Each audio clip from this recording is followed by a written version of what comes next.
Hi, സുകുമാറിൻ്റെ wife എൻ്റെ ഒരു statement. തീർച്ചയായിട്ടും ചെറുമക്കളെ പറ്റി ആരെങ്കിലും എന്തെങ്കിലും പറഞ്ഞു കഴിഞ്ഞാൽ സ്വാഭാവികമായിട്ടും അച്ചമ്മയ്ക്ക് ഉണ്ടാകുന്ന ഒരു മറുപടി അത് തന്നെയാണ് അവരുടെ മറുപടി. അപ്പം എനിക്ക് സത്യത്തിൽ പൃഥ്വിരാജൻ്റെ അമ്മയോട് ഭയങ്കര ഇഷ്ടമാണ്.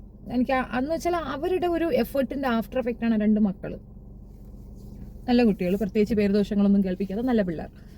അപ്പോൾ സത്യം പറഞ്ഞാൽ എനിക്ക് അവരോട് ഭയങ്കര റെസ്പെക്റ്റാണ്. പക്ഷേ ഈ ഒരു വിഷയത്തിൽ ഇപ്പോൾ അവരുടെ ഈ ഒരു സ്റ്റേറ്റ്മെൻറ്റ് ഇനി ഇതിനനുബന്ധിച്ച് വേറെ വരുന്നുണ്ടെന്ന് പറയുന്നുണ്ട്. അതിൻ്റെ വസ്തുതയൊന്നും എനിക്കറിയത്തില്ല. പക്ഷെ ഇത് കേട്ടപ്പോൾ ഇതിനൊരു എനിക്ക് എൻ്റെ ഭാഗത്തുനിന്നൊരു അഭിപ്രായം പറയണമെന്ന് തോന്നിയിട്ടുണ്ട്. ഞാൻ പ്രാർത്ഥനയുടെ ഒരു വീഡിയോ കണ്ടിട്ട് ഞാൻ അതിനെതിരെ റിയാക്ട് ചെയ്തിട്ടുണ്ട്. എന്നാൽ പ്രാർത്ഥനയെന്ന് മാത്രമല്ല, നമുക്ക് ഇഷ്ടമുള്ള കുട്ടികളാകുമ്പോൾ അവർ കാണിക്കുന്ന ചില മെടകൾ നമ്മൾ കണ്ടാൽ പറയും. അത് ഒരു തള്ള വൈബോ ഇങ്ങനെയൊക്കെയല്ലേ പറയണം, അങ്കിൾ വൈബോ ആൻറ്റി വൈബോ അങ്ങനെ എന്ത് വൈബോ ആണെന്ന് വിചാരിച്ചാലും ഒരു പിണ്ണാക്കും ഇല്ല. ഉള്ള കാര്യം പറയുക എന്നുള്ളതാണ്. അപ്പോൾ എന്താണ് അവർ പറഞ്ഞത് എന്നൊന്ന് കേൾക്കാം. എന്തുകൊണ്ടാണ് ഇങ്ങനെ മറ്റെന്താണ് ഇതൊന്ന് പാൻറ്റ് കീറിയ പാൻറ്റോ എന്തോ എനിക്ക് എൻ്റെ പേര് അറിഞ്ഞൂടാ. ഇങ്ങനെ കീറിയിരിക്കുന്ന പാൻറ്റ് ഇട്ടു, കയ്യില്ലാത്ത ഉടുപ്പിട്ടു, അങ്ങനെ ഇട്ടു, ഇങ്ങനെ ഇട്ടു, ഷോർട്ട്സ് ഇട്ടു. എൻ്റെ പൊന്നു കുഞ്ഞുങ്ങളെ കല്യാണം കഴിഞ്ഞ് ആ കുട്ടിക്ക് 10-16 വയസ്സായി. ആ പ്രാർത്ഥനയുടെയോ അല്ലെങ്കിൽ ഇപ്പോൾ നാളെ പൂർണ്ണിമ ഇട്ടു തന്നെ ഇരിക്കട്ടെ, ഇതൊക്കെ എന്തെങ്കിലും കാര്യം കൊണ്ട് അവിടെ എതിർക്കാൻ അവരുടെ ഇപ്പോൾ ഇന്ദ്രന് എതിർപ്പില്ല, ആ കുട്ടിയുടെ അച്ഛനും അമ്മയ്ക്ക് എതിർപ്പില്ല, പിന്നെ ഞാൻ എന്തോ പറയാനാ? അങ്ങനത്തെ എതിർപ്പുകൾ എന്തിനാണ്? പൂർണ്ണിമയുടെ പ്രധാന ജോലി ബൊട്ടിക്കാണ് അല്ലേ? പൂർണ്ണിമ അവിടെ തന്നെ പഴയ സാരിയൊക്കെ വെട്ടി ഓരോ സൈസിൽ ഉടുപ്പ് തയ്ച്ചിട്ട് ഫോട്ടോ എടുത്ത് പലർക്കും അയക്കുന്നുണ്ട്. നിങ്ങൾ വിചാരിക്കുന്നില്ല, നിങ്ങൾക്ക് കാണാൻ വേണ്ടി മാത്രമല്ല ആ ഫോട്ടോ. പുറത്തേക്ക് പൂർണ്ണിമ ഒരുപാട് ബിസിനസ്സൊക്കെ ചെയ്യുന്നൊരു വ്യക്തിയാണ്. ലണ്ടൻ, എന്താ പറയുക, ഗൾഫിൽ, അമേരിക്കയിൽ. അപ്പം ഇന്ന ഡിസൈൻ എങ്ങനെ ഇരിക്കും എന്ന് പറഞ്ഞിട്ട് പൂർണ്ണിമ തന്നെ പൂർണ്ണിമയുടെ സാരികളൊക്കെ വെട്ടി അതേപോലെ തയ്ച്ച് ഇട്ട് ഫോട്ടോ എടുത്ത് അയക്കാറുണ്ട്. കുട്ടിയല്ലേ, ലണ്ടനിലൊക്കെ പോയി പഠിക്കുമ്പോൾ കീറിയ പാൻറ്റോ കയ്യില്ലാത്ത ടോപ്പോ ഒക്കെ ഇട്ടതിരിക്കും.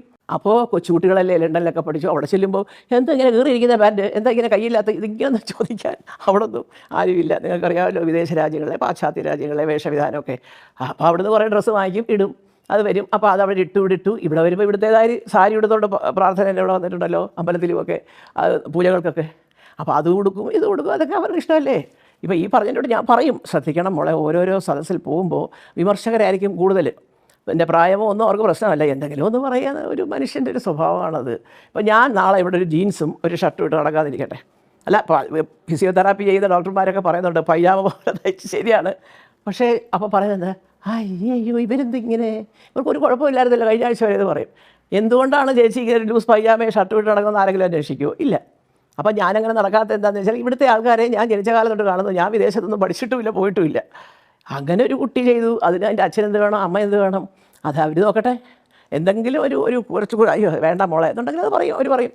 ഓരോ സ്ഥലത്തെ ഫംഗ്ഷന് പോകുമ്പോൾ അവിടെ വരുന്നവരുടെ എന്ത് സദസ്സാണ്, എങ്ങനെയുള്ള സദസ്സാണ്, എന്ത് പരിപാടിയാണ് എന്നൊക്കെ നോക്കിയിട്ട് തന്നെയാണ് എല്ലാവരും കുട്ടികളൊക്കെ പലരും ഡ്രസ്സ് ചെയ്യൽ. ഇപ്പം ഞങ്ങളുടെ തലമുറ എന്ന് പറഞ്ഞാൽ അതല്ല. ഞങ്ങളൊക്കെ വളർന്നു വരുമ്പോൾ ഈ ഹാഫ് സാരി എന്ന് പറഞ്ഞൊരു സംഭവമാണ്. ഞാനത് പറഞ്ഞിട്ടുണ്ടല്ലോ, ഒരു 10ാം ക്ലാസ്സൊക്കെ ആകുമ്പോഴത്തേക്ക്, 9ാം ക്ലാസ് കഴിഞ്ഞപ്പോൾ തൊട്ട് ഹാഫ് സാരി, കോട്ടൺ ഹിൽ സ്കൂളിലാണ് ഞാൻ പഠിച്ചത്, തിരുവനന്തപുരത്ത്.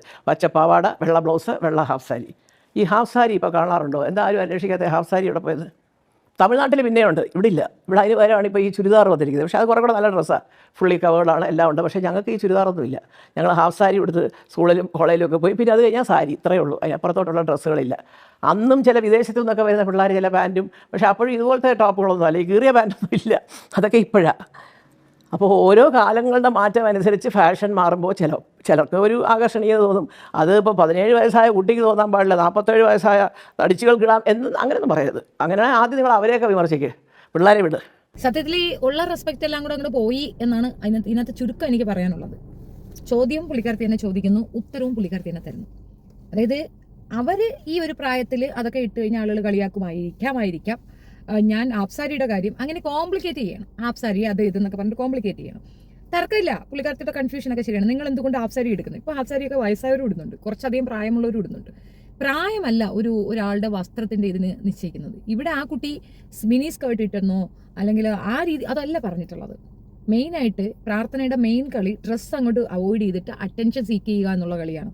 അത് തീർച്ചയായിട്ടും അത് പറയേണ്ട ഒരു കാര്യം തന്നെയാണ്. കാരണം പൃഥ്വിരാജിന് കിട്ടുന്ന ഒരു അക്സെപ്റ്റൻസ്, പൃഥ്വിരാജിൻ്റെ ഫാദർ സുകുമാരന് കിട്ടിയിരിക്കുന്ന അക്സെപ്റ്റൻസ്, നമ്മൾ ഒരുപാട് ആഗ്രഹത്തോടു കൂടി ഇഷ്ടത്തോടു കൂടി കാണുന്ന കുറേ നായകന്മാരാണ് ഇവരൊക്കെ. അപ്പം പൃഥ്വിരാജൊക്കെ എന്ന് പറഞ്ഞു കഴിഞ്ഞാൽ സിനിമയിലെ ഭാവങ്ങൾ മാത്രമല്ല, അല്ലാതെ തന്നെ അത്യാവശ്യം വോയിസ് ഉള്ള വ്യക്തിയാണ്, നിലപാടുള്ള വ്യക്തിയാണ്. അങ്ങനെയുള്ള ഒരാളുടെ വീട്ടിൽ ഒരു കുട്ടി ഈ പേക്കൂത്ത് കാണുമ്പോൾ, ഇത് പേക്കൂത്ത് എന്ന് പറഞ്ഞാൽ പേക്കൂത്താണ്. ഏത് കീറിയ പാൻറ് ഇടുന്നതല്ല പേക്കൂത്ത്. ഈ സ്വിമ്മിങ് സൂട്ട് ഇട്ടുകൊണ്ട് ഒരു സ്വിമ്മിംഗ് പൂളിൽ നിൽക്കുക. അപ്പോൾ സ്വിമ്മിംഗ് പൂളിൽ പിന്നെ വേറെ എന്തൊരു വേണമെന്ന് ചോദിക്കും. ശരിയാണ്. അപ്പോൾ നമ്മൾ ബാത്റൂമിനകത്ത് ഞാനൊക്കെ ഒന്നും ഇടാതെ കുളിക്കും. അതുകൊണ്ട് ബാത്റൂമിൽ ആ വീഡിയോയോ പിക്ചറോ എടുത്ത് ഞാൻ എൻ്റെ ഇൻസ്റ്റാഗ്രാമിൽ പോസ്റ്റ് ചെയ്തത് എന്തായിരിക്കും? ആ പോസ്റ്റാണ് പ്രശ്നമായത്. ഈ മകളുടെ തോന്നിവാസത്തിന് ഇതുപോലെ ഇരുന്ന് തലകുലുക്കി കൊടുത്തിട്ടാണ് മകൾ ആ വേല കാണിച്ചത്. അവിടെ ഉള്ള കാര്യങ്ങൾ അവിടെ ഇടണം. അമേരിക്ക പോയി പഠിച്ചാലും ഇനി അങ്ങ് വേറെ ഏതെങ്കിലും രാജ്യത്ത് പോയി പഠിച്ചാലും അവരുടെ സംസ്കാരം അഡോപ്റ്റ് ചെയ്തുകൊണ്ട് നമ്മുടെ നാട്ടിൽ വരരുത്. അവർ ചിലപ്പോൾ അങ്ങനെയൊക്കെ ആയിരിക്കും നടക്കുന്നുണ്ടാവുക. അങ്ങനെയായിരിക്കും ചിലപ്പോൾ ആ സിസ്റ്റം ആയിരിക്കും മല്ലികാമ്മയെ കൊണ്ടുപോയി വേറൊരു വീട്ടിൽ താമസിപ്പിച്ചിരിക്കുന്നത്. കാരണം നമ്മുടെ നാട്ടിൽ അച്ഛനമ്മയും കൂടെ നിർത്തിയ ശീലം മാറ്റി നിർത്തത്തില്ല. അവർക്ക് വേണ്ടിയിട്ടാണെന്നൊക്കെ ആളുകളെ ബോധ്യപ്പെടുത്താമെങ്കിലും ഇത്രയും ഫിനാൻഷ്യലി സൗണ്ടായ അടുത്ത് തന്നെ മക്കളുണ്ടായിട്ട് അവർക്കൊപ്പം പോയി നിൽക്കാൻ പറ്റാതെ പല ഇടങ്ങളിലും പല ഇന്റർവ്യൂവിലും ഇരുന്ന് കരയണത് കണ്ടിട്ടുണ്ട്. ഐ മീൻ കണ്ണുനീര് വരാത്തൊരു കരച്ചിൽ മല്ലികാമ്മ പലയിടത്തും പറഞ്ഞ് ഞാൻ കേട്ടിട്ടുണ്ട്. അപ്പം അത് അനാവശ്യമായിട്ടുള്ള പാശ്ചാത്യ സംസ്കാരം മക്കളിലേക്ക് ഇടിച്ചു കയറുന്നത് കണ്ടിട്ട് നിശബ്ദയായി നിന്നത് കൊണ്ട് വന്ന ആഫ്റ്റർ എഫക്റ്റാണ്. അത് ഇനിയും തിരുത്തിയില്ലെങ്കിൽ ഇതുപോലെ വീണ്ടും ഇരുന്നുകൊണ്ട് അതുപോലെ പറഞ്ഞുകൊണ്ടിരുന്നാൽ നമുക്കൊന്നും പ്രശ്നമില്ല. ഓരോ ഇന്റർവ്യൂവിലും നിങ്ങളെ ഇതുപോലെ അവർ ചോദ്യം ചെയ്യും. ഈ ചോദ്യം ചെയ്യൽ നിങ്ങൾക്ക് മാത്രമല്ല, ഇന്ദ്രജിത്ത് നേരിടേണ്ടി വരും, പൂർണിമയും നേരിടും. അത് പിന്നെ ആരാ കുറയണം, അതങ്ങനെ മറ്റേ പൃഥ്വിരാജ് നേരിടേണ്ടി വരും എന്നുള്ളത് വസ്തുത. ഈ പൂർണിമയേക്കാൾ കൂടി കുറച്ചുകൂടെ മോഡേൺ സിറ്റിയിൽ താമസിച്ചിരുന്ന വ്യക്തിയാണ് പൃഥ്വിരാജിന്റെ ഭാര്യ. അവരവരുടെ മകൾക്ക് ഇതുപോലത്തെ പേക്കൂത്തൊന്നും കാണിക്കുന്നില്ലല്ലോ. ഇതിനേക്കാൾ കൂടുതൽ കാണിക്കണമെങ്കിൽ ആ കുട്ടിയല്ലേ കാണിക്കേണ്ടത്. അത് മിണ്ടാതെ നടക്കുന്നുണ്ടോ? അപ്പോൾ സാംസ്കാരികപരമായി നമ്മൾ ഡെവലപ്പ് ചെയ്തു എന്ന് പറഞ്ഞാൽ മാത്രം പോരാ, പ്രവൃത്തിയിലും കൂടെ ആ സാധനം വേണം. ഇതൊരു തള്ള വൈബായിട്ട് നിങ്ങൾക്ക് ഫീൽ ചെയ്യാം. പക്ഷേ നമ്മുടെ അമ്മമാരും ഇതുപോലെയൊക്കെ ചില തള്ള വൈബുകൾ നമ്മളോട് കാണിച്ചത് കൊണ്ടാണ് നമുക്ക് അധികം പേരൊന്നും ചീത്തയാകാതെ ഒരു ലെവലിൽ പോകാൻ പറ്റിയത്. വസ്ത്രം ഒരാളുടെ സ്വാതന്ത്ര്യമാണ്, ഒരാളുടെ ഇഷ്ടമാണ്, അതൊന്നും തർക്കമില്ല. പക്ഷേ ബിക്കിനി ഇടേണ്ടടുത്ത് ബിക്കിനിയും അല്ലാത്തടത്ത് അതുകൊണ്ട്. ഇപ്പം നമ്മളൊരു കല്യാണത്തിന് പോവുകയാണ്, അവിടെ ഈ സ്വിമ്മിങ് സൂട്ടുകൊണ്ട് പ്രാർത്ഥന വന്നാൽ ആ കല്യാണമേ കുളമാവും. മൊത്തം എവിടെ തന്നെ നോക്കും. പറ്റുമെങ്കിൽ അവിടെ ഇത്തിരി പ്രായമുള്ള തള്ള വൈബുള്ള അമ്മായി വൈബുള്ള ആരെങ്കിലും ഉണ്ടെങ്കിൽ അവർ പച്ചയ്ക്ക് പറയുകയും ചെയ്യും, ഭയമില്ല, രണ്ട് പൊട്ടിക്കുകയും ചെയ്യും. കാരണം ഇതൊന്നും അക്സെപ്റ്റ് ചെയ്യാൻ പറ്റുന്ന സാഹചര്യമല്ല. അപ്പം ഏതായാലും ചേച്ചിക്ക്, മല്ലിക ചേച്ചിക്ക് കാര്യം പിടി കിട്ടി. പക്ഷെ മല്ലിക ചേച്ചിക്ക് ഒരു മടി അത് അങ്ങോട്ട് സമ്മതിക്കാൻ. അതിന് വളഞ്ഞ് പിടിച്ച് അത് ഇത് ഹാഫ് സാരി, ആന, ചേന, ചക്ക ഒക്കെ കൊണ്ടുവന്നിട്ട് ഒരു കൊണാബിക്കേഷൻ പരിപാടി അങ്ങോട്ട് ഒപ്പിക്കുകയാണ്. ആവൂല എന്ന് മാത്രമേ എനിക്ക് അതിനകത്ത് പറയാനുള്ളൂ. വല്ലാത്ത പരാജിതയായ ഒരു അച്ചമ്മയായിട്ടാണ് എനിക്ക് താങ്കളെ മനസ്സിലായിട്ടുള്ളത്. വിദേശത്ത് മകൾ പഠിക്കാൻ പോകുന്നതിന് മുമ്പ് ഇവിടെ തന്നെയല്ലേ പഠിച്ചത്? പൂർണിമ ഈ നാട്ടുകാർ തന്നെയല്ലേ, തിരുവനന്തപുരത്തുള്ളത് തന്നെയല്ലേ.